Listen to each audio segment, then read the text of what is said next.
Lorenz Gonzi se jkollu jibqa' jiffaċċja l-konsegwenzi tal-paga doppja li qed jagħti lilu nnifsu lill-membri tal-kabinett tiegħu sal-elezzjoni ġenerali li jmiss.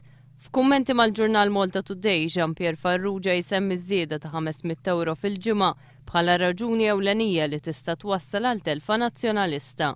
Din hija problema li ġabha bidejh il-kabinett jgħid id-deputat nazzjonalista u issa irid jaru kif se joħroġ minnha. Reġa' ddikjara li l-membri parlamentari ma kinux konxi li apparti il-paga doppja li nataw il-Prim Ministru u l-Ministri tiegħu il-Kabinett approvalhom żieda fl-allowance ta' 6,000 euro oħra fis-sena. Jean-Pierre Farrugia jgħid li la darba ma tlaħaqx qbil fil-Parlament dwar dawn iż-żiediet kellha tkun istituzzjoni indipendenti li tieħu deċiżjoni u mhux il-Kabinett. L-Oppożizzjoni kienet ipproponiet li jkunu l-Ombudsman, l-Awditur Ġenerali u l-Kummissarju Elettorali li jiddeċiedu dwar il-pagi parlamentari imma l-Gvern irrifjuta. Jean-Pierre Farrugia jgħid li issa huwa tard wisq biex jinstab rimedju, anke għaliex ma teżisti ebda rieda politika biex il-paga doppja tkun irtirata.